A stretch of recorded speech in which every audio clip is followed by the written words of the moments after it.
Will be the most important day in the history of our country.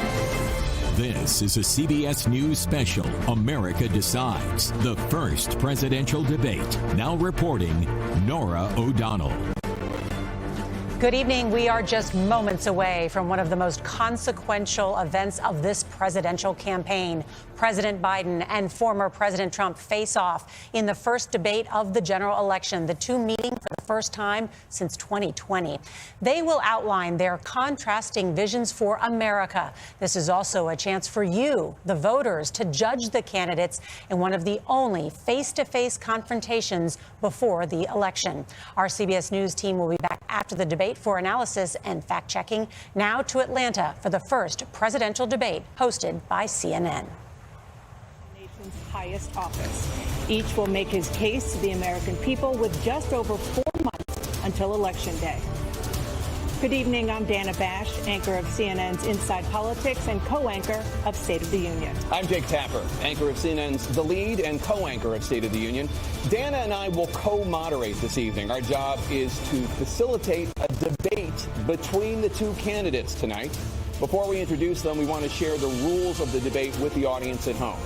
Former President Trump will be on the left side of the screen. President Biden will be appearing on the right. A coin toss determined their positions. Each candidate will have 2 minutes to answer a question and 1 minute each for responses and rebuttals. An additional minute for follow-up, clarification, or response is at the moderator's discretion.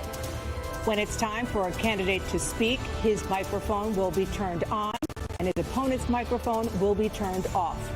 Should a candidate interrupt when his microphone is muted, he will be difficult to understand for viewers at home. At the end of the debate, each candidate will get 2 minutes for closing statements. There is no studio audience tonight. Pre-written notes, props, or contact with campaign staff are not permitted during the debate. By accepting our invitation to debate, both candidates and their campaigns agreed to accept these rules. Now, please welcome the 46th President of the United States, Joe Biden. Folks, how are you?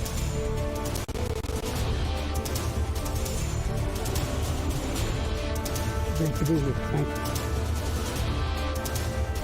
you. And please welcome the 45th President of the United States, Donald Trump.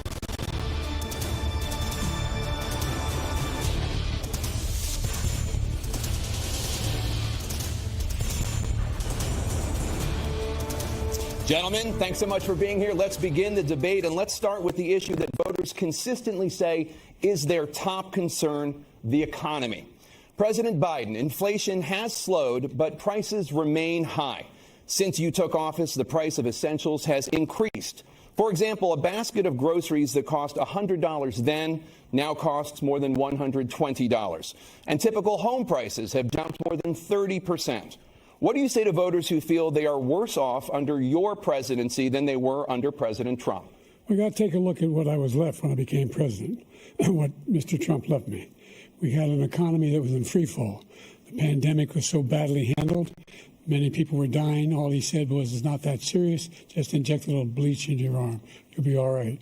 The economy collapsed. There were no jobs. Unemployment rate rose to 15%. It was terrible. And so what we had to do is try to put things back together again. And that's exactly what we began to do. We created 15,000 new jobs. We brought out the position where we have 800,000 new manufacturing jobs. But there's more to be done. There's more to be done. Working class people are still in trouble. I come from Scranton, Pennsylvania. I come of a household where the kitchen table, if the things weren't able to be met during the month, it was a problem. The price of eggs, the price of gas, the price of housing, the price of a whole range of things. That's why I'm working so hard to make sure I deal with those problems. That we're going to make sure that we reduce the price of housing. We're going to make sure we build 2 million new units. We're going to make sure we cap rents so corporate greed can't take over. The combination, what I was left with in corporate greed, is the reason why we're in this problem right now. In addition to that, we're in a situation where if you take a look at all that was done in his administration, he didn't do much at all. By the time he left, things were in chaos, literally chaos. And so we put things back together. We created, I said, those jobs. We make sure we had a situation where we brought down the price of prescription drugs, which is a major issue for many people, to $15 for insulin shot as opposed to $400. No senior has to pay more than $200 for any drug, all the drugs they can include beginning next year. And the situation is and we're going to make that available to everybody, to all Americans. So we're working to bring down the price around the kitchen table, and that's what we're going to get done. Thank you. President Trump? We have the greatest economy in the history of our country. We have never done so well. Everybody was amazed by it. Other countries were copying us. We got hit with COVID, and when we did, we spent the money necessary so we wouldn't end up in a Great Depression, the likes of which we had in 1929. By the time we finished, so we did a great job. We got a lot of credit for the economy, a lot of credit for the military, and no wars, and so many other things. Everything was rocking good. But the thing we never got the credit for, and we should have, is getting us out of that COVID mess. He created mandates that was a disaster for our country. But other than that, we had given them back a country where the stock market actually was higher than pre-COVID, and nobody thought that was even possible. The only jobs he created are for illegal immigrants and bounce-back jobs, a bounce-back from the COVID. He has not done a good job. He's done a poor job, and inflation's killing our country. It is absolutely killing us. Thank you. President Biden? Well, look, the greatest economy in the world, he's the only one who thinks that, I think. I don't know anybody else who thinks he had the greatest economy in the world. And, you know, the fact of the matter is that we found ourselves in a situation where his economy, he rewarded the wealthy. He had the largest tax cut in American history, $2 trillion. He raised a deficit larger than any president has in any one term. He's the only president other than Herbert Hoover who's lost more jobs than he had when he began, since Herbert Hoover. The idea that he did something that was significant. And the military, you know, when he was president, they were still killing people in Afghanistan. He didn't do anything about that. When he was president, we were still finding ourselves in a position where you had a notion that we were this safe country. The truth is, I'm the only president this century that doesn't have this decade, that doesn't have any troops dying anywhere in the world like he did. President Trump, I want to follow up if I can. Am I allowed to respond to him? Well, I'm going to ask you a follow-up. You can do whatever you want with the minute that we give you. I want to follow up. You want to impose a 10% tariff on all goods coming into the U.S. How will you ensure that that doesn't drive prices even higher? It's not going to drive them higher. It's just going to cause countries that have been ripping us off for years, like China and many others, in all fairness to China. It's going to just force them to pay us a lot of money, reduce our deficit tremendously, and give us a lot of power for other things. But he made a statement. The only thing he was right about is I gave you the largest tax cut in history. I also gave you the largest regulation cut in history. That's why we had all the jobs. And the jobs went down, and then they bounced back, and he's taking credit for bounce-back jobs. You can't do that. He also said he inherited 9% inflation. Now, he inherited almost no inflation, and it stayed that way for 14 months.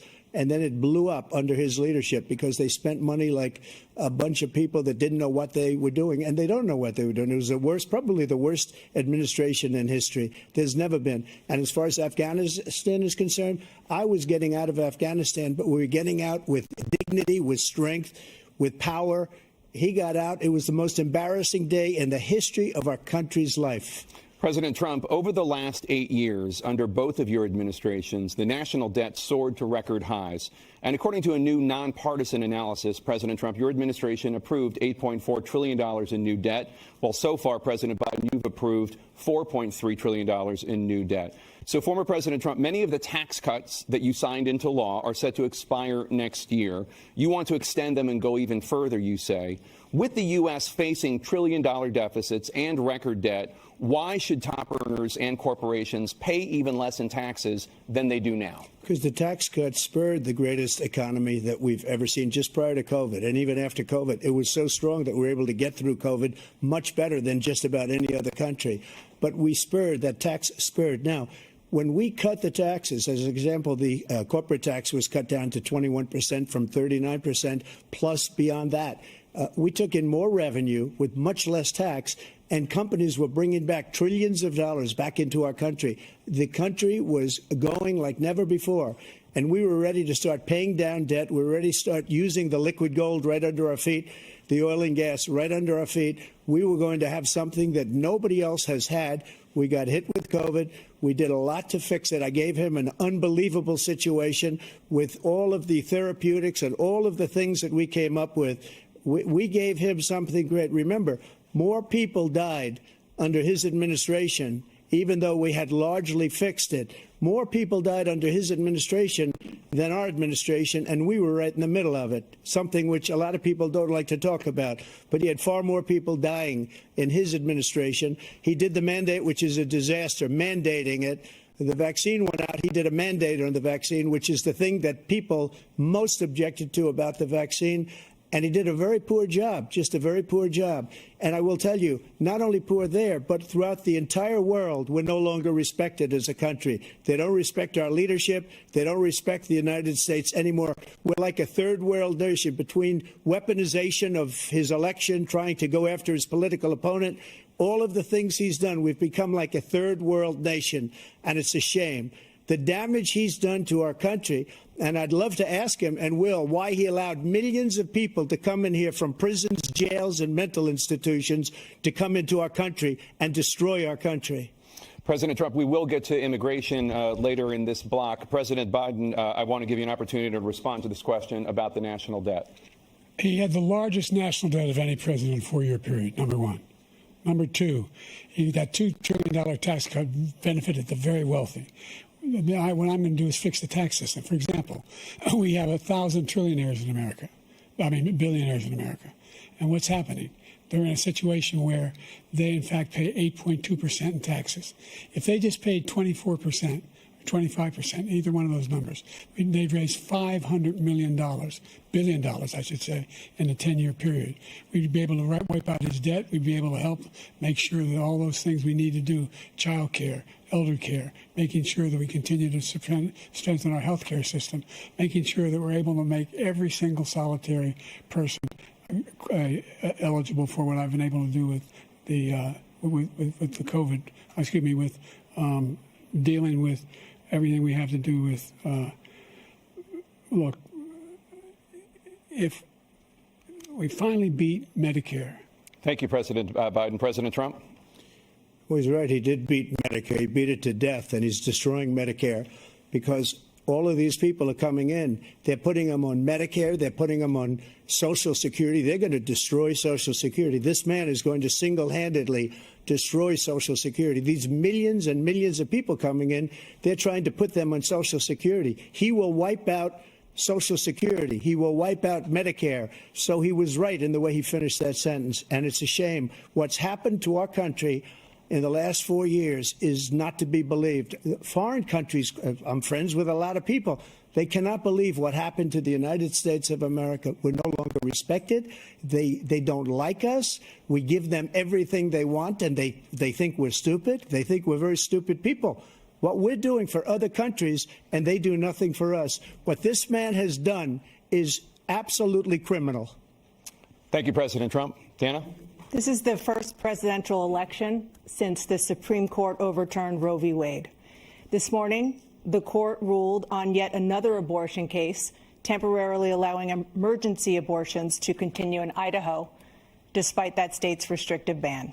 Former President Trump, you take credit for the decision to overturn Roe v. Wade, which returned the issue of abortion to the states. Correct. However, the federal government still plays a role in whether or not women have access to abortion pills. They're used in about 2/3 of all abortions. As president, would you block abortion medication? First of all, the Supreme Court just approved the abortion pill, and I agree with their decision to have done that, and I will not block it. And if you look at this whole question that you're asking, complex but not really complex. 51 years ago, you had Roe v. Wade, and everybody wanted to get it back to the states. Everybody, without exception. Democrats, Republicans, liberals, conservatives. Everybody wanted it back. Religious leaders. And what I did is I put 3 great Supreme Court justices on the court, and they happened to vote in favor of killing Roe v. Wade and moving it back to the states. This is something that everybody wanted. Now, 10 years ago or so, they started talking about how many weeks and how many this, and getting into other things. But every legal scholar throughout the world, the most respected, wanted it brought back to the states. I did that. Now the states are working it out. If you look at Ohio, it was a decision that was an end result that was a little bit more liberal than you would have thought. Kansas, I would say the same thing. Texas is different. Florida is different. But they're all making their own decisions right now. And right now, the states control it. That's the vote of the people. Like Ronald Reagan, I believe in the exceptions. I am a person that believes. And frankly, I think it's important to believe in the exceptions. Some people, you have to follow your heart. Some people don't believe in that.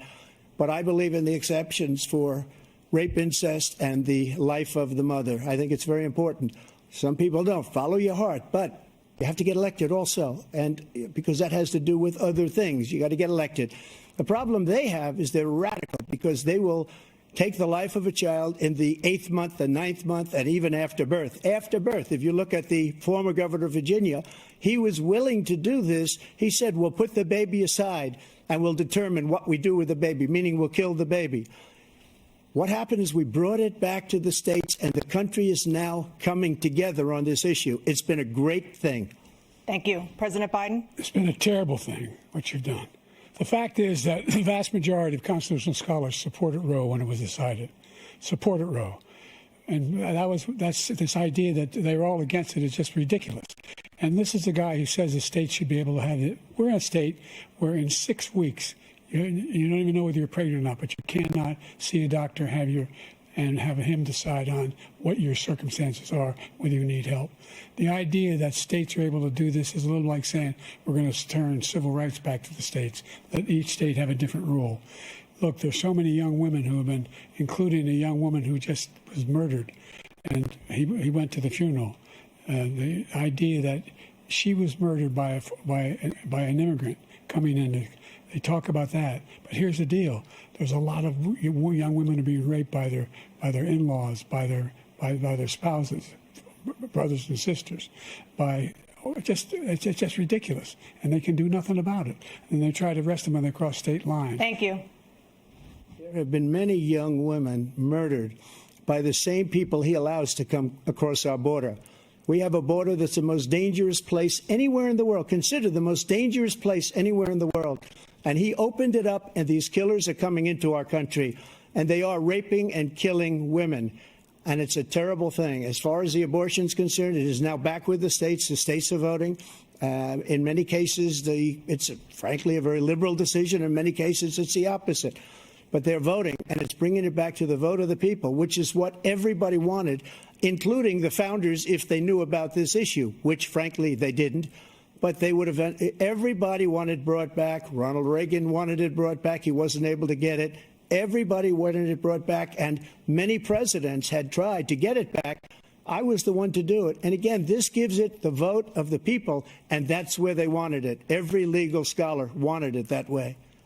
Staying on the topic of abortion, President Biden, 7 states, I'll let you do that. This is the same topic. 7 states have no legal restrictions on how far into a pregnancy a woman can obtain an abortion. Do you support any legal limits on how late a woman should be able to terminate a pregnancy? I supported Roe v. Wade, which had 3 trimesters. The first time is between the woman and the doctor. Second time is between the doctor and an extreme situation. The third time is between the doctor, between the woman and the state.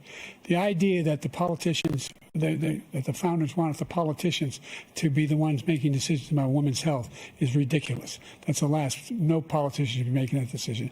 A doctor should be making those decisions. That's how it should be run. That's what you're going to do. And if I'm elected, I'm going to restore Roe v. Wade. So that means he can take the life of the baby in the 9th month and even after birth, because some states, Democrat run, take it after birth. Again, the former governor of Virginia, put the baby down, then we decide what to do with it. So he's willing to, as we say, rip the baby out of the womb in the 9th month and kill the baby. Nobody wants that to happen, Democrat or Republican. Nobody wants it to happen.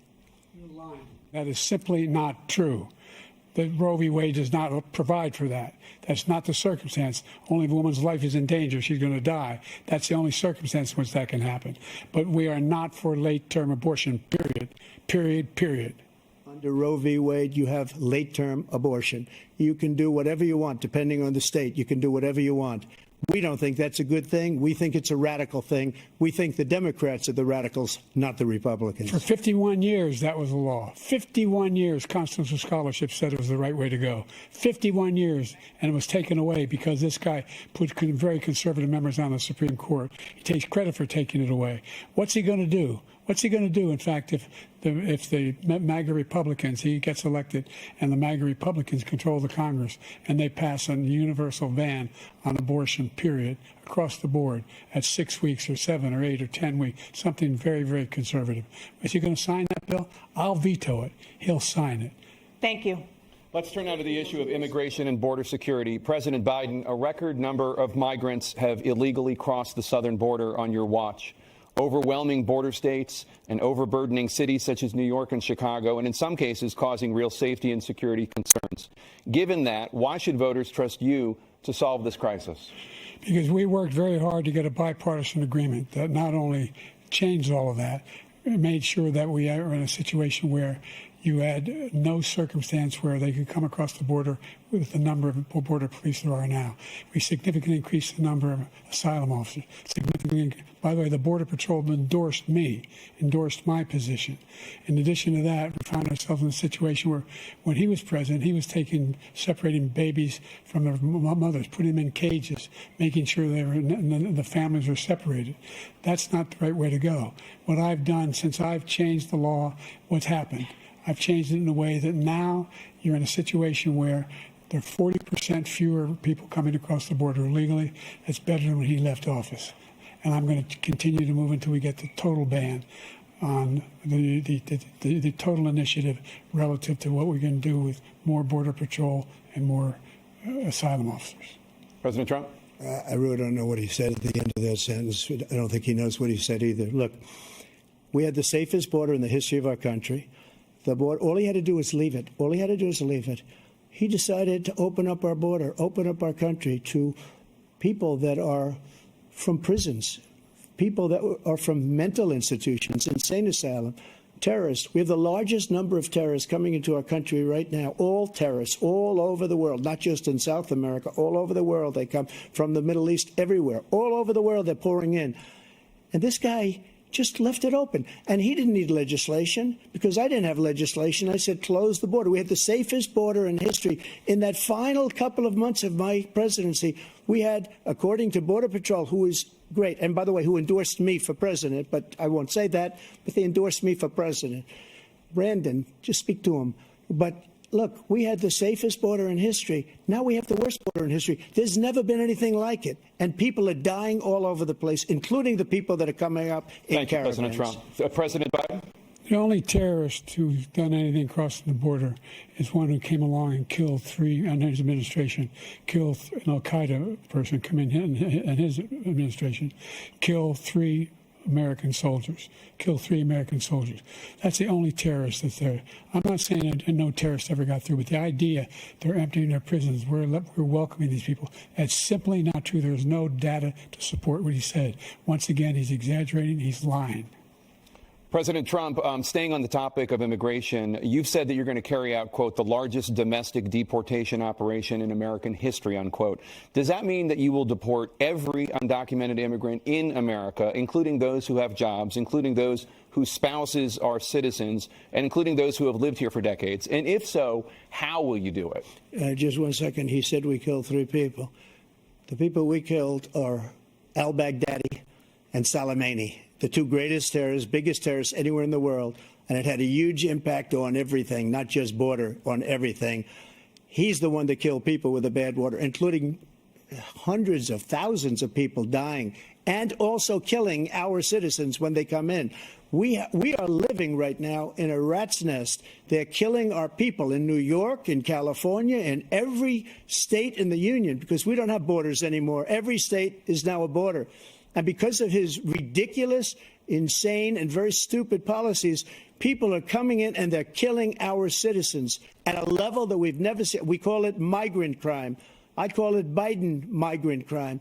They're killing our citizens at a level that we've never seen before. And you're reading it like these three incredible young girls over the last few days. One of them, I just spoke to the mother, and they just had the funeral for this girl, 12 years old. This is horrible what's taken place. What's taken place in our country, we're literally an uncivilized country now. He doesn't want it to be. He just doesn't know. He opened the borders. Nobody's ever seen anything like. And we have to get a lot of these people out, and we have to get them out fast because they're going to destroy our country. Just take a look at where they're living. They're living in luxury hotels in New York City and other places. Our veterans are on the street. They're dying because he doesn't care about our veterans. He doesn't care. He doesn't like the military at all, and he doesn't care about our veterans. Nobody been worse. I had the highest approval rating for veterans taking care of the VA. He has the worst. He's gotten rid of all the things that I approved, choice that I got through Congress, all of the different things I approved, they abandoned. We had by far the highest, and now it's down in less than half because he's done all these great things that we did. And I think he did it just because I approved it, which is crazy. But he has killed so many people at our border by allowing all of these people to come in. And it's a very sad day in America. President Biden, you have the mic. Every single thing he said is a lie. Every single one. For example, veterans are a hell of a lot better off since I passed the PACT Act. 1 million of them now have insurance, and their families have it. Their families have it because what happened, whether it was Agent Orange or burn pits, they're all being covered now. And his group opposed that. We're also in a situation where we have great respect for veterans. My son spent a year in Iraq, living right next to one of those burn pits, came back with stage 4 glioblastoma. I was recently in France for D-Day, and I spoke all about those heroes that died. I went to the World War I cemetery he refused to go to. He was standing with his 4-star general, and he told me, he said, I don't want to go in there because they're a bunch of losers and suckers. My son was not a loser, was not a sucker. You're the sucker. You're the loser. President Trump? First of all, that was a made-up quote, suckers and losers. They made it up. It was in a third-rate magazine that's failing, like many of these magazines. He made that up. He put it in commercials. We've notified him. We had 19 people that said I didn't say it. And think of this. Who would say I'm at a cemetery or I'm talking about our veterans? Because nobody's taken better care. I'm so glad this came up, and he brought it up. There's nobody that's taken better care of our soldiers than I have. To think that I would, in front of generals and others, say suckers and losers. We have 19 people that said it was never said by me. It was made up by him, just like Russia was made up, just like the 51 intelligence agents are made up, just like the new thing with the 16 economists are talking. It's the same thing. 51 intelligence agents said that the laptop was Russia disinformation. It wasn't. That came from his son, Hunter. It wasn't Russia disinformation. He made up the suckers and losers, so he should apologize to me right now. 4-star general standing to your side who was on your staff who said you said it, period. That's number one. And number two, the idea that I have to apologize to you for anything along the line. We've done more for veterans than any president has in American history. And they now are in their family. The only sacred obligation we have as a country is to care for our veterans when they come home and their families and equip them when they go to war. That's what we're doing. That's what the VA is doing now. They're doing more for veterans than ever before in our history. All right. Thank you so much. Let's move to the topic of foreign policy. I want to begin with Russia's war against Ukraine, which is now in its third year. Former President Trump, Russian President Vladimir Putin says he'll only end this war if Russia keeps the Ukrainian territory it has already claimed and Ukraine abandons its bid to join NATO. Are Putin's terms acceptable to you? First of all, our veterans and our soldiers can't stand this guy. They can't stand him. They think he's the worst commander-in-chief, if that's what you call him, that we've ever had. They can't stand him. So let's get that straight. And they like me more than just about any of them. And that's based on every single bit of information. As far as Russia and Ukraine, if we had a real president, a president that knew, that was respected by Putin, he would have never invaded Ukraine. A lot of people are dead right now, much more than people know. You know, they talk about numbers. You can double those numbers, maybe triple those numbers. He did nothing to stop it. In fact, I think he encouraged Russia from going in. I'll tell you what happened. He was so bad with Afghanistan. It was such a horrible embarrassment, most embarrassing moment in the history of our country, that when Putin watched that and he saw the incompetence, that he should have fired those generals, like I fired the one that you mentioned, and so he's got no love lost, but he should have fired those generals. No general got fired for the most embarrassing moment in the history of our country, Afghanistan, where we left billions of dollars of equipment behind. We lost 13 beautiful soldiers, and 38 soldiers were obliterated. And by the way, we left people behind, too. We left American citizens behind. When Putin saw that, he said, you know what? I think we're going to go in and maybe take this was his dream. I talked to him about it, his dream. The difference is he never would have invaded Ukraine, never. Just like Israel would have never been invaded in a million years by Hamas. You know why? Because Iran was broke with me. I wouldn't let anybody do business with them. They ran out of money. They were broke. They had no money for Hamas. They had no money for anything, no money for terror. That's why you had no terror at all during my administration. This place, the whole world is blowing up under him. President Biden? Never heard so much malarkey in my whole life. Look, the fact of the matter is that we're in a situation where, let's take the last point first. Iran attacked American troops, caused brain damage for a number of these troops, and he did nothing about it. Recently, not when he was president. They attacked. He said they're just having headaches. That's all it is. He didn't do a thing when the attack took place, number one. Number two, we got over 100,000 Americans and others out of Afghanistan during that airlift. Number three, we found ourselves in a situation where, if you take a look at what Trump did in Ukraine, this guy told Trump, do whatever you want, and do whatever you want. And that's exactly what Trump did to Putin, encourage him, do whatever you want.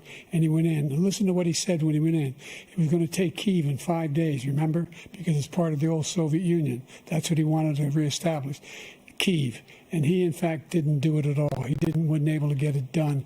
And they've lost thousands and thousands of troops, 500,000 troops. President Trump, I never said that. For 1 minute, I just want to go back to my original question, which is, are Putin's terms acceptable to you? Keeping the territory in Ukraine? No, they're not acceptable. But look, this is a war that never should have started. If we had a leader in this war, he led everybody along. He's given $200 billion now or more to Ukraine. He's given $200 billion. That's a lot of money. I don't think there's ever been anything like it. Every time that Zelensky comes to this country, he walks away with $60 billion. He's the greatest salesman ever. And I'm not knocking him. I'm not knocking anything. I'm only saying the money that we're spending on this war, and we shouldn't be spending, it should have never happened. I will have that war settled between Putin and Zelensky as president-elect before I take office on January 20th. I'll have that war settled. People being killed so needlessly, so stupidly, and I will get it settled, and I'll get it settled fast before I take office. President Biden, you have a minute. The fact is that Putin is a war criminal. He's killed thousands and thousands of people. And he has made one thing clear. He wants to reestablish what was part of the Soviet Empire, not just a piece. He wants all of Ukraine. That's what he wants. And then you think he'll stop there? You think he'll stop when if he takes Ukraine? What do you think happens to Poland? What do you think of Belarus? What do you think happens to those NATO countries? And so if you want a war, you ought to find out what he's going to do, because if in fact he does what he says and walks away, and by the way, all that money we give Ukraine are from weapons we make here in the United States. We give them the weapons, not the money at this point. And our NATO allies have produced as much funding for Ukraine as we have. That's why we're strong. Thank you. Moving on to the Middle East. In October, Hamas attacked Israel, killing more than 1,000 people and taking hundreds of hostages. Among those held and thought to still be alive are 5 Americans. Israel's response has killed thousands of Palestinians and created a humanitarian crisis in Gaza. President Biden, you've put forward a proposal to resolve this conflict, but so far Hamas has not released the remaining hostages, and Israel is continuing its military offensive in Gaza. So what additional leverage will you use to get Hamas and Israel to end the war? You have 2 minutes. Number one, everyone from the United Nations Security Council straight through to the G7 to the Israelis and Netanyahu himself have endorsed the plan I put forward. Which has 3 stages to it. The first stage is trade the hostages for a ceasefire. Second phase is a ceasefire with additional conditions. The third phase is the end of the war. The only one who wants the war to continue is Hamas, number one. They're the only ones standing out. We're still pushing hard to get them to accept. In the meantime, what's happened?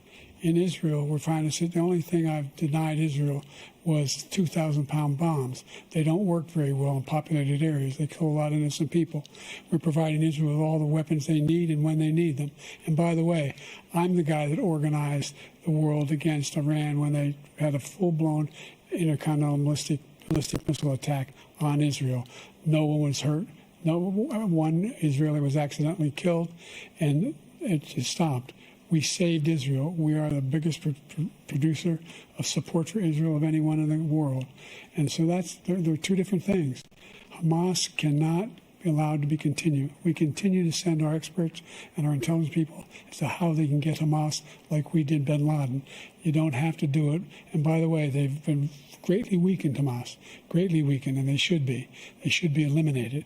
But you've got to be careful for what using certain weapons among population centers. Just going back to Ukraine for 1 second.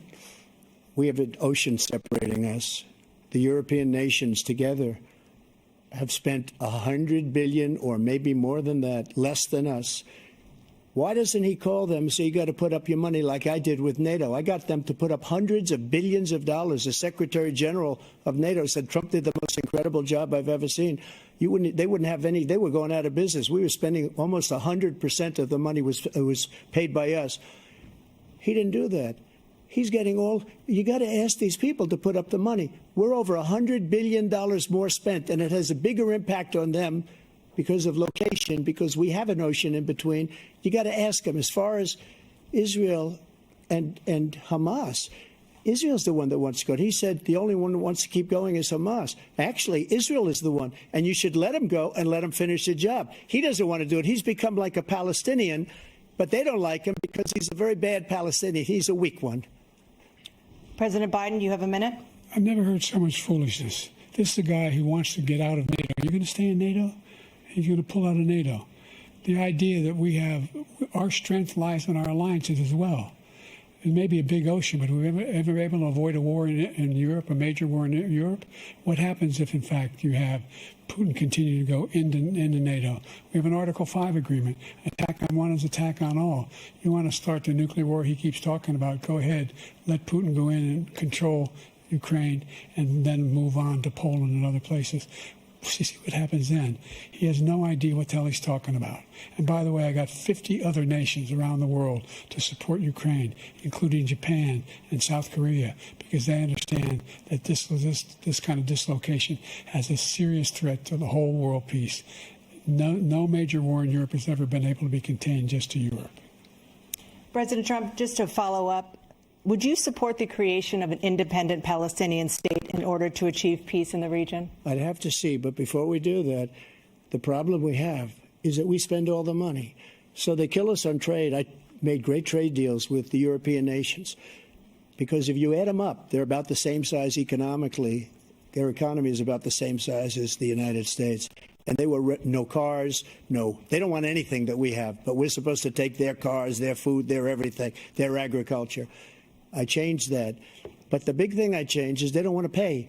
And the only reason that he can play games with NATO is because I got them to put up hundreds of billions of dollars. I said, and he's right about this, I said, no, I'm not going to support NATO if you don't pay. They asked me that question. Would you guard us against Russia at a very secret meeting of the 28 states at that time, nations at that time? And I said, no, if you don't pay, I won't do that. And you know what happened? Billions and billions of dollars came flowing in the next day and the next months. But now we're in the same position. We're paying everybody's bills. Let's turn to the issue of democracy. Former President Trump I want to ask you about January 6, 2021. After you rallied your supporters that day, some of them stormed the Capitol to stop the constitutionally mandated counting of electoral votes. As president, you swore an oath to, quote, preserve, protect, and defend, unquote, the Constitution. What do you say to voters who believe that you violated that oath through your actions and inaction on January 6th and worry that you'll do it again? Well, I don't think too many believe that. And let me tell you about January 6th. On January 6th, we had a great border. Nobody coming through, very few. On January 6th, we were energy independent. On January 6th, we had the lowest taxes ever. We had the lowest regulations ever. On January 6th, we were respected all over the world. All over the world, we were respected. And then he comes in, and we're now laughed at. We're like a bunch of stupid people. What happened to the United States' reputation under this man's leadership is horrible, including weaponization, which I'm sure at some point you'll be talking about, where he goes after his political opponent because he can't beat him fair and square. You have 80 seconds left. My question was, what do you say to those voters who believe that you violated your constitutional oath through your actions and inaction on January 6, 2021, and worry that you'll do it again? Well, I didn't say that to anybody. I said peacefully and patriotically. And Nancy Pelosi, if you just watched the news from 2 days ago, on tape to her daughter, who's a documentary filmmaker, they say, but she's saying, oh, no, it's my responsibility. I was responsible for this because I offered her 10,000 soldiers or National Guard, and she turned them down. And the mayor in writing, by the way, the mayor in writing turned it down, the mayor of D.C. They turned it down. I offered 10,000 because I could see I had virtually nothing to do. They asked me to go make a speech. I could see what was happening. Everybody was saying they're going to be there on January 6th. They're going to be there. And I said, you know what? There's a lot of people coming. You could feel it. You could feel it, too, and you could feel it. And I said, they ought to have some National Guard or whatever. And I offered it to her. And she now admits that she turned it down. And it was the same day she was, I don't know, she can't be very happy with her daughter because it made her into a liar. She said, I take full responsibility for January 6th. President Biden? Look, he encouraged those folks to go up to Capitol Hill, number one. I sat in the dining room off the Oval Office. He sat there for 3 hours watching, begging, being begged by his vice president and a number of his colleagues on the Republican side as well to do something, to call for a stop, to end it. Instead, they talked about these people being patriots and great patrons of America. In fact, he says he'll not forgive them for what they've done. They've been convicted. He says he wants to commute their sentences and say that no. But he went to every single court in the nation. I don't know how many cases, scores of cases, including the Supreme Court. And they said, no, this guy is responsible for doing what was done. He didn't do a damn thing. And these people should be in jail. And they should be the ones who are being held accountable. And he wants to let them all out. And now he says if he loses again, such a whiner that he is, that it could be a bloodbath. Thank you, President Biden. President Trump? What they've done to some people that are so innocent, you ought to be ashamed of yourself. What you have done, how you've destroyed the lives of so many people. When they ripped down Portland, when they ripped down many other cities, you go to Minnesota, Minneapolis, what they've done there, with the fires all over the city. If I didn't bring in the National Guard, that city would have been destroyed. When you look at all of they took over big chunks of Seattle. I was all set to bring in the National Guard. They heard that. They saw them coming, and they left immediately. What he said about this whole subject is so off. Peacefully patriotic. One other thing.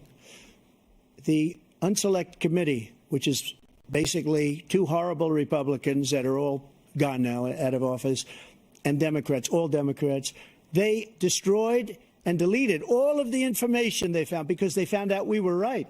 We were right. And they deleted and destroyed all of the information. They should go to jail for that. If a Republican did that, they'd go to jail. Thank you, President Trump. President Biden, I want to give you a minute. The only person on this stage is a convicted felon is the man I'm looking at right now. And the fact of the matter is, what he's telling you is simply not true. The fact is that there was no effort on his part to stop what was going on up in Capitol Hill. And all those people, every one of those who were convicted, deserves to be convicted. The idea that they didn't kill somebody, just went in and broke down doors, broke the windows, occupied offices, turned over desks, turned them over statues. The idea that those people are patriots? Come on. When I asked him the first two debates we had, first time around, I said, will you denounce the Proud Boys? He said, no, I'll tell them to stand by. The idea he's refusing, will you denounce these guys? Will you denounce the people we're talking about now? Will you denounce the people who attacked that Capitol? What are you going to do? I'm going to give you a minute, President Trump, for a follow-up question I have.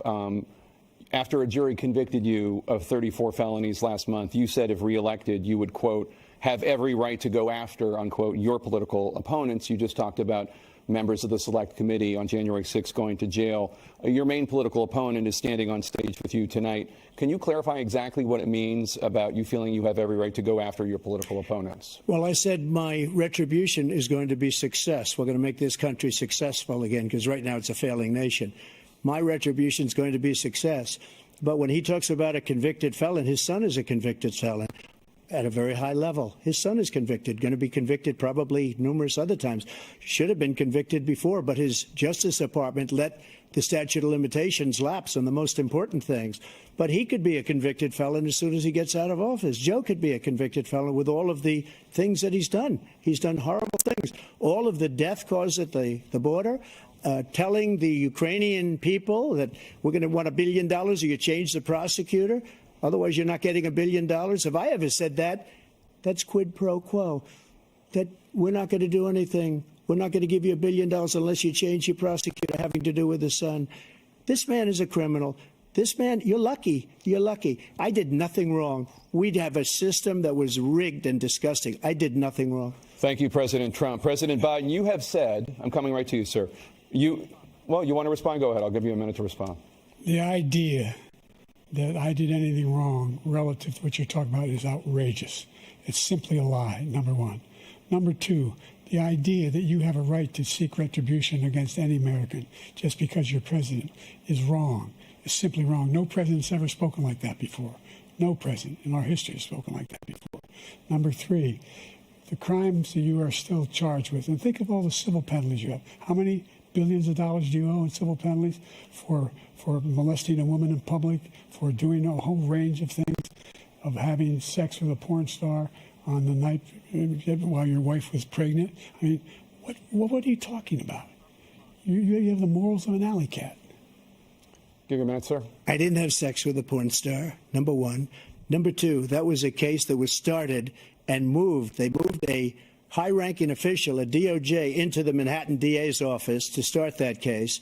That case is going to be appealed and won. We had a very terrible judge, a horrible judge, Democrat.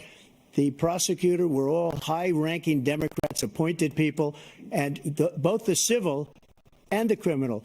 He basically went after his political opponent because he thought it was going to damage me. But when the public found out about these cases, because they understand it better than he does, he has no idea what these cases are. But when they found out about these cases, you know what they did? My poll numbers went up, way up. You know that because you're reporting it. And we took in more money in the last 2 weeks than we've ever taken in the history of any campaign. I don't think any campaign has ever taken. Hundreds of millions of dollars came pouring in because the public knows it's a scam and it's a guy that's after his political opponent because he can't win fair and square. Thank you, President Trump. President Biden, you have said, quote, Donald Trump and his MAGA Republicans are determined to destroy American democracy. Do you believe that the tens of millions of Americans who are likely to vote for President Trump will be voting against American democracy? The more they know about what he's done, yes. The more they know about what he's done. And there's a lot more coming. He's got a lot of cases down the road coming around. He's got a whole range of issues he has to face. I don't know what the juries will do, but I do know he has a real problem. And so the fact that, could you ever think you heard any president say that I'm going to seek retribution? Do you ever hear any presidents say that I thought Hitler had some good ideas? What got me involved to run in the first place after my son had died, I decided in Iraq, because of Iraq, I said I wasn't going to run again until I saw what happened in Charlottesville, Virginia. People coming out of the woods carrying swastikas on torches, and singing the same anti-Semitic bile they sang when back in Germany, and the young woman got killed. I spoke to the mother, and they asked him. They said, "What do you think of those people? The people the ones who got killed, the one who tried to stop it, and the ones," he said, "I think they're fine people on both sides." What American president would ever say Nazis coming out of fields carrying torches, singing the same anti-Semitic bile, carrying swastikas were fine people? This is a guy who says Hitler's done some good things. I'd like to know what they are. The good things Hitler's done, that's what he said. This guy has no sense of American democracy. President Trump. Jake, both of you know that story has been totally wiped out, because when you see the sentence, it said 100% exoneration on that. So he just keeps it going. He says he ran because of Charlottesville. He didn't run because of Charlottesville. He ran because it was his last chance. He's not equipped to be president. You know it, and I know it. It's ridiculous. We have a debate. We're trying to justify his presidency. His presidency, he's without question the worst president, the worst presidency in the history of our country. We shouldn't be having a debate about it. There's nothing to debate. He made up the Charlottesville story, and you'll see it's debunked all over the place. Every reasonable anchor has debunked it. And just the other day, it came out where it was fully debunked. It's a nonsense story. He knows that, and he didn't run because of Charlottesville. He used that as an excuse to run. President Biden. And debunked. It happened. All you have to do is listen to what was said at the time.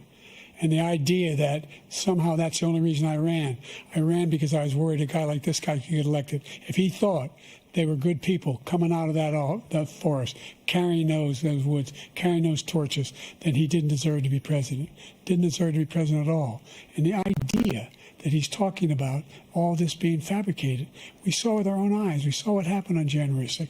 We saw the people breaking through the windows. We saw people occupying his own vice president. Look, there's a reason why 40 of his 44 top cabinet officers refused to endorse him this time. His vice president hasn't endorsed him this time. So why? Why? They know him well. They serve with him. Why are they not endorsing him? Thank you, President Biden. We're going to be right back with more from the CNN presidential debate.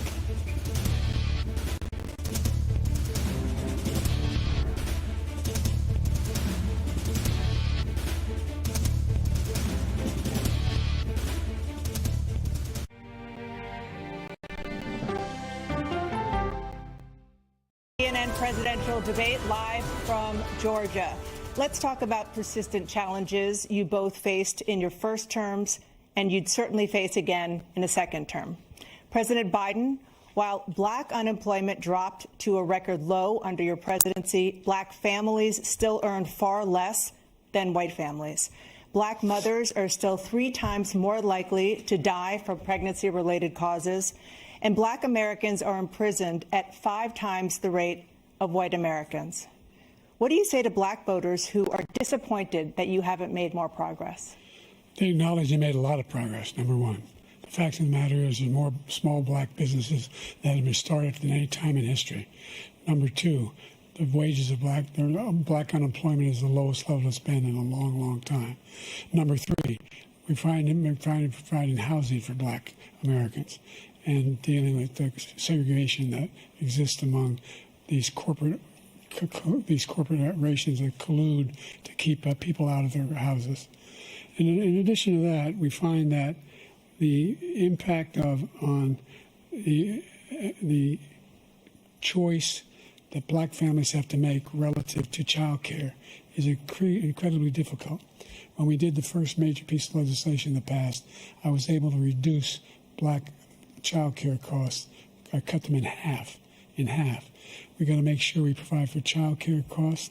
We got to make sure, because when you provide those child care protections, you increase economic growth because more people can be in the job market. So there's more to be done, considerably more to be done. But we've done a great deal so far, and I'm not letting up, and they know it. You have 49 seconds left. What do you say to black voters who are disappointed with the progress so far? I say I don't blame them for being disappointed. Inflation is still hurting them badly. For example, I provided for the idea that any black family first-time home buyers should get a $10,000 tax credit to be able to buy their first home so they can get started. I made sure that we're in a situation where all those black families and those black individuals who had to take out student loans that were ballooning, that if they were engaged in nursing, doctor, and anything having to do with volunteerism, if they paid their bills for 10 years on their student debt, all the rest is forgiven after 10 years. Millions have benefited from that. And we're going to do a whole lot more for black families. Thank you, President Trump. And he caused the inflation. He's blaming inflation, and he's right, it's been very bad. He caused the inflation, and it's killing black families and Hispanic families and just about everybody. It's killing people. They can't buy groceries anymore. They can't. You look at the cost of food where it's doubled and tripled and quadrupled. They can't live. They're not living anymore. He caused this inflation. I gave him a country with essentially no inflation. It was perfect. It was so good. All he had to do is leave it alone. He destroyed it with his Green New scam and all this money that's being thrown out the window. He caused inflation. As sure as you're sitting there, the fact is that his big kill on the black people is the millions of people that he's allowed to come in through the border. They're taking black jobs now, and it could be 18, it could be 19, and even 20 million people. They're taking black jobs, and they're taking Hispanic jobs, and you haven't seen it yet, but you're going to see something that's going to be the worst in our history. Thank you. President Biden? There was no inflation when I became president. You know why? The economy was flat on its back. 15% unemployment. He decimated the economy, absolutely decimated the economy. That's why there was no inflation at the time. There were no jobs. We provided thousands of millions of jobs for individuals who are in all communities, including minority communities. We made sure that they have health insurance. We have covered, the ACA has increased. I made sure that they're $8,000 per person in a family to get written off for health care. But this guy wants to eliminate that. They tried 50 times. He wants to get rid of the ACA again, and they're going to try again if they win. You find ourselves in a position where the idea that we're not doing anything, we put more police on the street than any administration has. He wants to cut the cops. We're providing for equity and making sure people have a shot to make it. There's a lot going on, but in inflation, he caused it by his tremendous malfeasance in the way he handled the pandemic. Thank you. Another persistent challenge is the climate crisis. 2023 was the hottest year in recorded history, and communities across the country are confronting the devastating effects of extreme heat, intensifying wildfires, stronger hurricanes, and rising sea levels. Former President Trump, you've vowed to end your opponent's climate initiatives, but will you take any action as president to slow the climate crisis? Well, let me just go back to what he said about the police, how close the police are to him. Almost every police group in the nation from every state is supporting Donald J. Trump, almost every police group. And what he's done to the black population is horrible, including the fact that for 10 years he called them super predators. We can't, in the 1990s, we can't forget that. Super predators was his name, and he called it to them for 10, and they've taken great offense at it, and now they see it happening. But when they see what I did for criminal justice reform and for the historically black colleges and universities, where I funded them and got them all funded, and the opportunity zones with Tim, as you know, Tim Scott was incredible. He did a great job, great senator from South Carolina. He came to me with the idea, and it was a great idea. It's one of the most successful economic development acts ever in the country, opportunity zones. And the biggest beneficiary are blacks. And that's why we have the best numbers with them in maybe ever. They're saying ever. I read this morning where ever, the best numbers. He's lost much of the black population because he's done a horrible job for black people. He's also done a horrible job for Hispanics. But wait till you see these millions of people pouring into our country, and they're going to take the jobs. And it's already started, and you haven't seen anything yet. It's a disaster. You've 38 seconds left. President Trump, will you take any action as president to slow the climate crisis? So I want absolutely immaculate clean water, and I want absolutely clean air, and we had it. We had H2O. We had the best numbers ever, and we were using all forms of energy, all forms, everything. And yet, during my 4 years, I had the best environmental numbers ever. And my top environmental people gave me that statistic just before I walked on the stage, actually. I don't know where the hell he's been. The idea that anything he said is true. I've passed the most extensive climate change legislation in history. We find ourselves, and by the way, black colleges. I came up with $50 billion for HBCUs, historic black universities and colleges, because they don't have the kind of contributors that they have to build these laboratories and the like. Any black student is capable in college of doing any white student can do. They just don't have the money. But now they'll be able to get those jobs in high tech. We're in a situation where the idea that he is claiming to have done something that had the cleanest water, he hadn't done a damn thing in the environment. He pulled out of the Paris Peace Accord, Climate Accord. I immediately joined it because if we reach 1.5 degrees Celsius at any one point, there's no way back. The only existential threat to humanity is climate change, and he didn't do a damn thing about it. He wants to undo all that I've done. The Paris Accord was going to cost us $1 trillion, and China nothing, and Russia nothing, and India nothing. It was a ripoff of the United States. And I ended it because I didn't want to waste that money because they treat us horribly. We were the only ones. It was costing us money. Nobody else was paying into it. And it was a disaster. But everything that he said just now, I'll give you an example. I heard him say before insulin. I'm the one that got the insulin down for the seniors. I took care of the seniors. What he's doing is destroying all of our medical programs because the migrants coming in, they want everybody. And look, I have the biggest heart on the stage. I guarantee you that. And I want to take care of people. But we're destroying our country. They're taking over our schools, our hospitals, and they're going to be taking over Social Security. He is destroying Social Security, Medicare, and Medicaid. The idea is that we, in fact, we were the only ones of consequence who were not members of the Paris Accord. How can we do anything? We're not able to. The United States can't get its pollution under control. One of the largest polluters in the world, number one. We're making significant progress. By 2035, we will have cut pollution in half.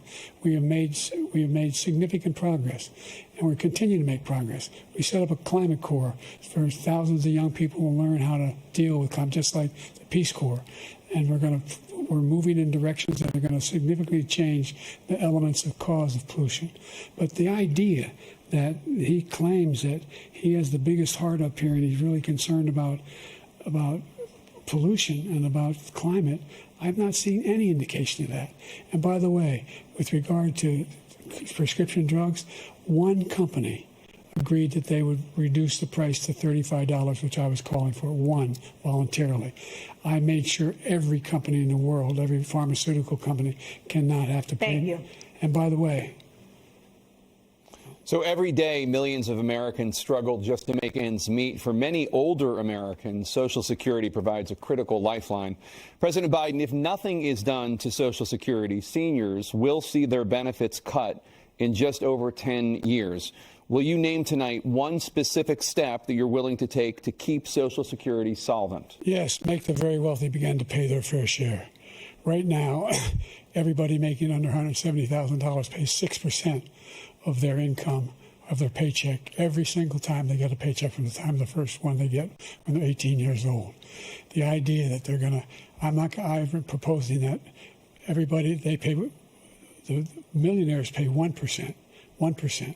So no one I would not raise the cost of Social Security for anybody under $400,000. After that, I began to make the wealthy begin to pay their fair share by increasing from 1% beyond to be able to guarantee the program for life. So you still have 82 seconds left. Are there any other measures that you think that would be able to help keep Social Security solvent, or is that one enough? Well, no, that one enough will keep it solvent. But the biggest thing I'll do if we defeat this man, because he wants to get rid of Social Security. He thinks there's plenty to cut in Social Security. He's wanting to cut Social Security and Medicare both times. And and if you look at the program put forward by the House Republican caucus that I believe supports, is in fact want to cut it as well. The idea that we don't need to protect our seniors is ridiculous. And by the way, American public has greater health care coverage today than ever before. And on the ACA, as I said, you're in a circumstance where 400,000 people, 40 million people would not have insurance because they have a pre-existing condition.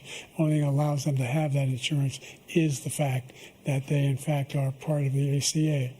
And by the way, the other thing is we're in a situation where we talk about education for black communities. I've raised the amount of money for Pell Grants by another $8,000. So anybody making under $70,000 a year is going to be able to get $15,000 toward their tuition. He just doesn't know what he's talking about. Thank you, President Biden. President Trump.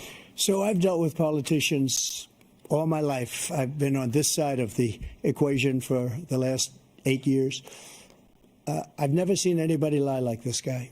He lies. I've never seen it. He could look you in the face. About so many other things, too. And we mentioned the laptop. We mentioned Russia, Ukraine. Everything he does is a lie. It's misinformation and disinformation. The losers and suckers story that he made up is a total lie on the military. It's a disgrace.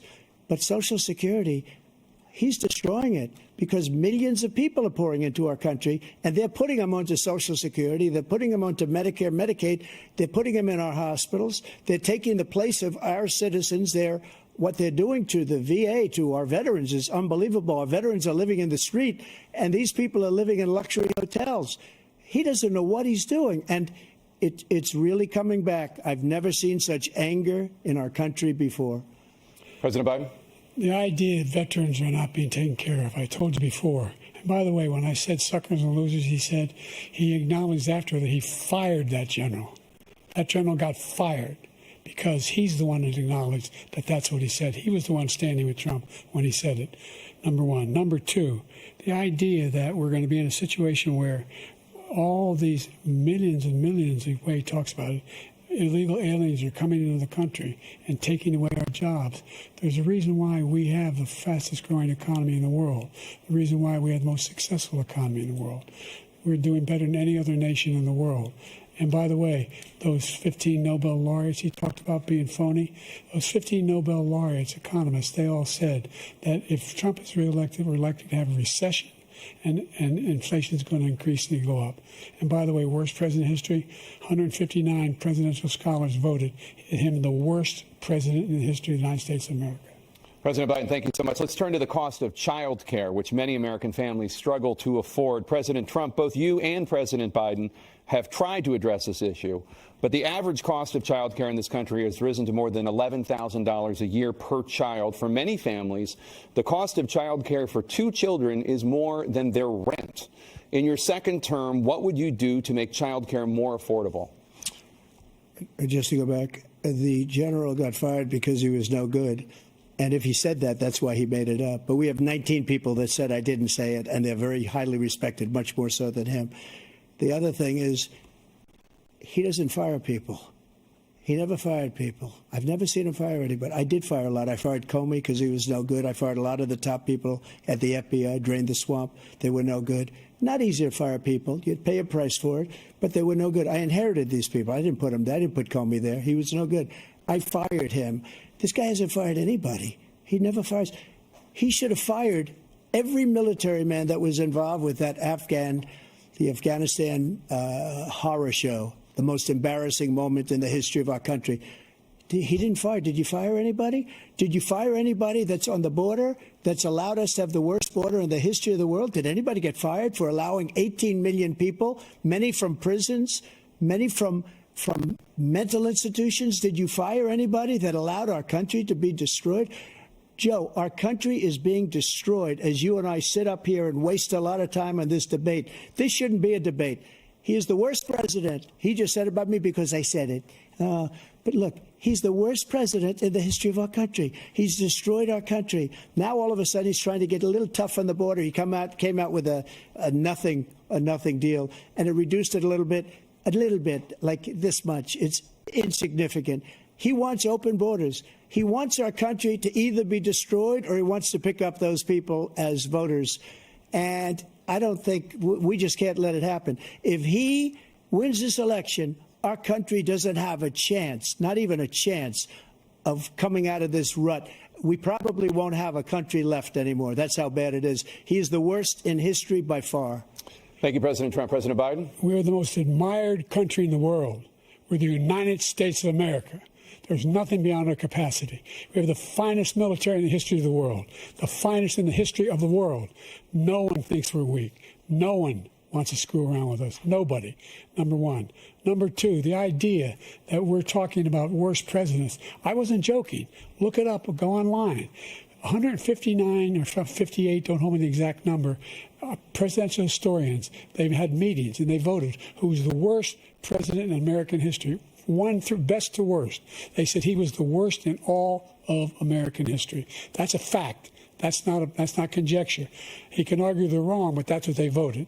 The idea that he is doing anything to deal with child care, he did virtually nothing to child care. We should significantly increase the child care tax credit. We should significantly increase the availability of women and men or single parents to be able to go back to work. And we should encourage businesses to have. Thank you, President Biden. President Trump, the question was about what would you do to make child care more affordable, if you want to take your minute. Just so you understand, we have polling, we have other things that they rate him the worst because what he's done is so bad. And they rate me, I'll show you, I will show you, and they rate me one of the best, okay? And if I'm given another 4 years, I will be the best. I think I'll be the best. Nobody's ever created an economy like us. Nobody ever cut taxes like us. He's the only one I know. He wants to raise your taxes by 4 times. He wants to raise everybody's taxes by 4 times. He wants the Trump tax cuts to expire. So everybody, including the two of you, are going to pay 4 to 5 times. Nobody ever heard of this before. All my life, I'd grow up and I'd see politicians talking about cutting taxes. When we cut taxes, as I said, we did more business. Apple and all these companies, they were bringing money back into our country. The worst president in history by far, and everybody knows it. President Biden? Look, the fact of the matter is that he's dead wrong about, he's increased the tariff, he will increase the taxes on middle-class people. I said I'd never raise a tax on anybody making less than $400,000. I didn't. But this tariff is 10% tariffs. Everything coming into the country, you know what the economists say? That's going to cost the average American $2,500 a year more because they're going to have to pay the difference in food and all the things that are important. Number two, he's in a situation where he talks about how he has not raised, he's somehow helped the middle class. The middle class have been devastated by you. Now you want a new tax cut of $5 trillion over the next 10 years, which is going to fundamentally bankrupt the country. You had the largest deficit of any president in American history, number one. Number two, you have not, in fact, made any contact, any progress with China. We are the lowest trade deficit with China since 2010. Thank you, President Biden. Thank you, President Biden. Let's discuss an epidemic impacting millions of Americans that both of you have made a top priority in your first term, the opioid crisis. And for both of you, the number of overdose deaths in this country has gone up. Under your term, it went up. Under your term, it has gone up. Former President Trump, despite the efforts that both of you have made, more than 100,000 Americans are dying from overdoses every year, primarily from fentanyl and other opioids. What will you do to help Americans right now in the throes of addiction who are struggling to get the treatment they need? To finish up, we now have the largest deficit in the history of our country under this guy. We have the largest deficit with China. He gets paid by China. He's a Manchurian candidate. He gets money from China. So I think he's afraid to deal with them or something. But do you notice he never took out my tariffs because we bring in so much money with the tariffs that I imposed on China. He never took them away. He can't because it's too much money. It's tremendous. And we saved our steel industries, and there was more to come, but he hasn't done that. But he hasn't cut the tariffs because he can't, because it's too much money. But he's got the largest deficit in the history of our country, and he's got the worst situation with China. China's going to own us if you keep allowing them to do what they're doing to us as a country. They are killing us as a country, Joe, and you can't let that happen. You're destroying our country. So, President Trump, you have 67 seconds left. The question was, what are you going to do to help Americans in the throes of addiction right now who are struggling to get the treatment they need? Jake, we were doing very well at addiction until the COVID came along. We had the 2.5, almost 3 years of like nobody's ever had before, any country, in every way. And then we had to get tough. And it was the drugs pouring across the border it started to increase. We got great equipment. We bought the certain dog that's the most incredible thing that you've ever seen, the way they can spot it. We did a lot, and we were getting very low numbers, very, very low numbers. Then he came along. The numbers, have you seen the numbers now? It's not only the 18 million people that I believe is even low, because the gotaways, they don't even talk about gotaways. But the numbers of the amount of drugs and human trafficking in women coming across our border, the worst thing I've ever seen, at numbers that nobody's ever seen under him because the border's so bad. But the number of drugs coming across our border now is the largest we've ever had by far. President Trump, thank you. President Biden? Fentanyl and the byproducts of fentanyl went down for a while. And I wanted to make sure we use the machinery that can detect fentanyl, these big machines that roll over everything that comes across the border. And it costs a lot of money. That was part of this deal we put together, this bipartisan deal. More fentanyl machines, more be able to detect drugs, more numbers of agents, more numbers of all the people at the border. And when we had that deal done, he called his Republican colleagues, said, "Don't do it. It's going to hurt me politically." No, he never argued it's not a good bill. It's a really good bill. We need those machines. We need those machines. And we're coming down very hard in every country in Asia in terms of precursors for fentanyl. And Mexico is working with us to make sure they don't have the technology to be able to put it together. That's what we have to do. We need those machines. Thank you, President Biden. President Trump, and again, the question is about Americans in the throes of addiction right now, struggling to get the treatment they need. Well, because this does pertain to it. He ended Remain in Mexico. He ended catch and release. I made it catch and release in Mexico, not catch and release here. We had so many things that we had done, hard negotiations with Mexico, and I got it all for nothing. It's just like when you have a hostage. We always pay $6 billion for a hostage. Every time we say it's a hostage. Now we have a hostage, a Wall Street Journal reporter, I think a good guy, and he's over there because Putin is laughing at this guy, probably asking for billions of dollars for the reporter. I will have him out very quickly as soon as I take office. Before I take office, I said by literally as soon as I win the election, I will have that reporter out. He should have had him out a long time ago, but Putin's probably asking for billions and billions of dollars because this guy pays it every time. We had 2 cases where we paid $6 billion for 5 people. I got 58 people out, and I paid essentially nothing. Thank you, President Trump. Dana? Let's turn to concerns that voters have about each of you. President Biden, you would be 86 at the end of your second term. How do you address concerns about your capability to handle the toughest job in the world well into your 80s? Well, first of all, I spent half my career being criticized being the youngest person in politics. I was the second youngest person ever elected to the United States Senate, and now I'm the oldest. This guy's 3 years younger and a lot less competent. I think that just look at the record. Look at what I've done. Look how I've turned around the horrible situation he left me. As I said, 50 million new jobs, 800,000 manufacturing jobs, more investment in America, over billions of dollars in private investment in enterprises that we are growing. By the way, we brought an awful lot of people. Well, the whole idea of computer chips, we used to have 40% of the market. We invented those chips, and we lost it because he was sending people to find the cheapest jobs overseas and to bring home a product. So I went to South Korea. I convinced Samsung to invest billions of dollars here in the United States. And guess what? Those fabs, they call them, to build these chips, those fabs pay over $100,000. You don't need a college degree for them. And there's billions, about $40 billion already being invested and being built right now in the United States, creating significant jobs for Americans from all over the world. President Biden, you have 40 seconds left. Would you like to add anything? Yeah, I would. The idea that somehow we are this failing country. I never heard a president talk like this before. We're the envy of the world. Name me a single major country president who wouldn't trade places with the United States of America for all our problems and all our opportunities. We're the most progressive country in the world in getting things done.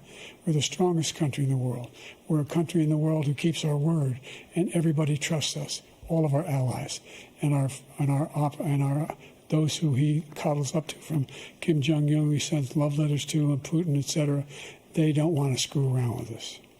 Thank you. Former President Trump, to follow up, you would be 82 at the end of your second term.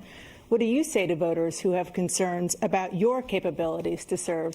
Well, I took 2 tests, cognitive tests. I aced them, both of them, as you know. We made it public. He took none. I'd like to see him take one, just one, a real easy one. Like go through the first 5 questions. He couldn't do it. But I took 2 cognitive tests. I took physical exams every year. And, you know, we knock on wood wherever we may have wood, that I'm in very good health. I just won 2 club championships, not even senior, 2 regular club championships. To do that, you have to be quite smart, and you have to be able to hit the ball a long way.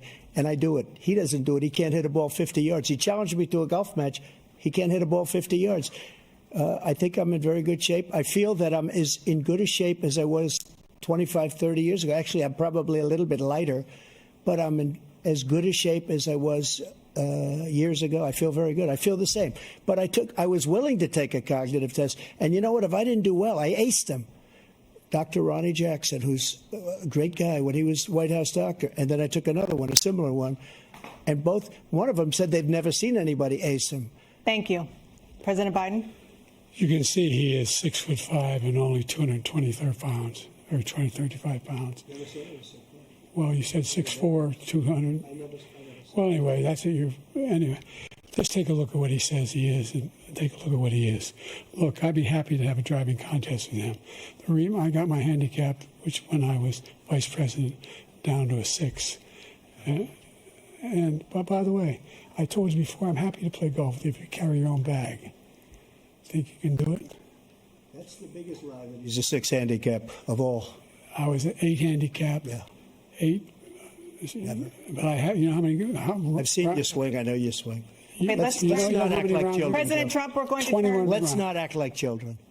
to a specific concern that voters have about you.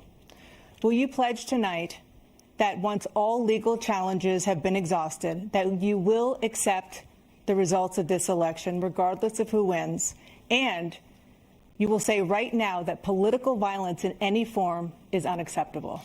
Well, I shouldn't have to say that, but of course I believe that. It's totally unacceptable. And if you would see my statements that I made on Twitter at the time, and also my statement that I made in the Rose Garden, you would say it's one of the strongest statements you've ever seen. In addition to the speech I made in front of, I believe, the largest crowd I've ever spoken to. And I will tell you, nobody ever talks about that. They talk about a relatively small number of people that went to the Capitol, and in many cases were ushered in by the police. And as Nancy Pelosi said, it was her responsibility, not mine. She said that loud and clear. But the answer is, if the election is fair, free, and I want that more than anybody. And I'll tell you something. I wish he was a great president, because I wouldn't be here right now. I'd be at one of my many places enjoying myself. I wouldn't be under indictment because I wouldn't have been his political opponent, because he indicted me because I was his opponent. I wish he was a great president. I would rather have that.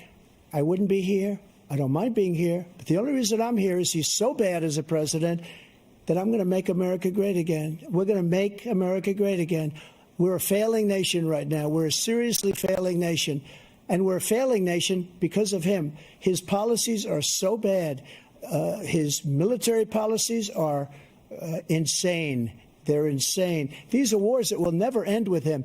He will drive us into World War III, and we're closer to World War III than anybody can imagine. We are very, very close to World War III, and he's driving us there. And Kim Jong-un and President Xi of China, Kim Jong-un of North Korea, all of these, Putin, they don't respect him. They don't fear him. They have nothing going with this gentleman, and he's going to drive us into World War III. You want a World War III, let him follow and win, and let Putin say, do what you want, NATO. Just do what you want. There's a thing called Article 5. An attack on one is an attack on all, and required response. The idea the idea. I can't think of a single major leader in the world who wouldn't trade places with the job I've done and what they've done. Because we're a powerful nation. We have wonderful people. It's because of the people, not me. It's because of the American people. They're capable of anything, and they step up when they're needed. And right now, we're needed. We're needed to protect the world because our own safety is at stake. And again, you want to have a war, just let Putin go ahead and take Kyiv, make sure they move on, see what happens in Poland, Hungary, and other places along that border. Then you have a war. President Trump, as I come back to you for a follow-up, the question was, will you accept the results of this election, regardless of who wins? Just to finish what he said, if I might, Russia, they took a lot of land from Bush. They took a lot of land from Obama and Biden. They took no land, nothing from Trump, nothing. He knew not to do it. He's not going to play games with me. He knew that. I got along with him very well, but he knew not to play games. He took nothing from me. But now he's going to take the whole thing from this man right here. That's a war that should have never started. It would have never started ever with me. And he's going to take Ukraine. And, you know, you asked me a question before, would you do this? He's got us in such a bad position right now with Ukraine and Russia because Ukraine's not winning that war. He said, I will never settle until such time. They're running out of people. They're running out of soldiers. They've lost so many people. It's so sad. They've lost so many people, and they've lost those gorgeous cities with the golden domes that are 1,000 years old, all because of him and stupid decisions. Russia would have never attacked if I were president. Trump, the question was, will you accept the results of the election, regardless of who wins? Yes or no, please. If it's a fair and legal and good election, absolutely. I would have much rather accepted these. But the fraud and everything else was ridiculous. And if you want, we'll have a news conference on it in a week, or we'll have another one of these in a week. But I will absolutely, there's nothing I'd rather do. It would be much easier for me to do that than I'm running again. I wasn't really going to run until I saw the horrible job he did. He's destroying our country. I would be very happy to be someplace else, in a nice location someplace. And again, no indictments, no political opponent stuff, because it's the only way he thinks he can win. But unfortunately, it's driven up my numbers and driven them up to a very high level because the people understand it. Well, let's see what your numbers are when this election is over. Let's see. You're a whiner. When you lost the first time, you continued, you appealed and appealed to courts all across the country. Not one single court in America said any of your claims had any merit, state or local, none. But you continue to provoke this lie about somehow there's all this misrepresentation, all this stealing. There is no evidence of that at all. And I tell you what, I doubt whether you'll accept it because you're such a whiner. The idea, if you lose again, you accepting anything, you can't stand the loss. Something snapped in you when you lost the last time. We'll be right back with more from the CNN presidential debate, live from Georgia. As predetermined by a coin toss, we're going to begin with you, President Biden. You have 2 minutes. We've made significant progress from the debacle that was left by President Trump in his last term. We find ourselves in a situation where, number one, we have to make sure that we have a fair tax system. I ask anyone out there in the audience or anyone out watching this debate, do you think the tax system is fair? The fact is that I said nobody even making under $400,000 had a single penny increase in their taxes and will not. And if I'm reelected, that'll be the case again. But this guy has increased your taxes because of the deficit, number one. He's increased inflation because of the debacle he left after the way he handled the pandemic. And he finds himself in a position where he now wants to tax you more by putting a 10% tariff on everything that comes into the United States of America. What I did, when, for example, he wants to get rid of the ability of Medicare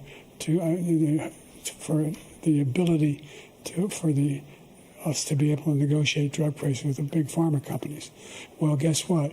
We got it down to $35 for insulin instead of $400. No more than $2,000 for every senior no matter how much prescription they need. You know what that did?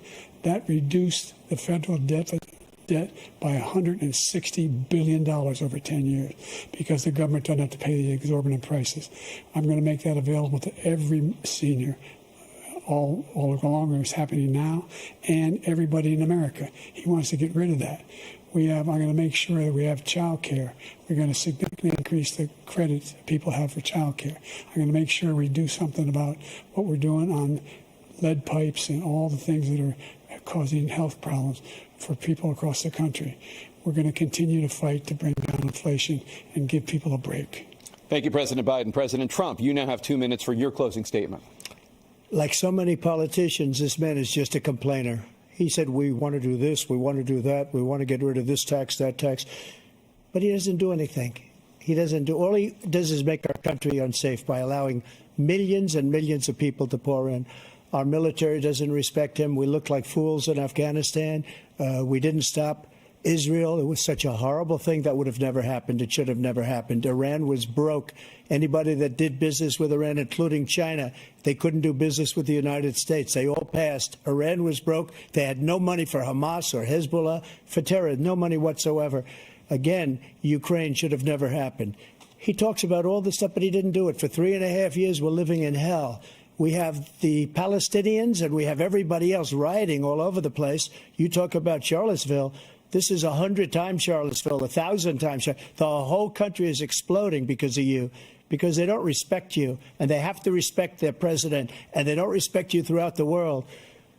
What we did was incredible. We rebuilt the military. We got the largest tax cut in history, the largest regulation cut in history. The reason he's got jobs is because I cut the regulations that gave jobs, but he's putting a lot of those regulations back on. All of the things that we've done, nobody's never seen anything like. Even from a medical standpoint, right to try, where we can try space-age materials instead of going to Asia or going to Europe and trying to get when you're terminally ill. Now you can go and you can get something. You sign a document. They've been trying to get it for 42 years. But you know what we did for the military was incredible. Choice for our soldiers, where our soldiers, instead of waiting for 3 months to see a doctor, can go out and get themselves fixed up and readied up and take care of themselves, and they're living. And that's why I had the highest approval rating in the history of the VA. So all of these things, we're in a failing nation, but it's not going to be failing anymore. We're going to make it great again. Thank you, former President Trump. President Biden, stay with us because we have full analysis of this debate. Anderson Cooper and Aaron Burnett starts now on CNN.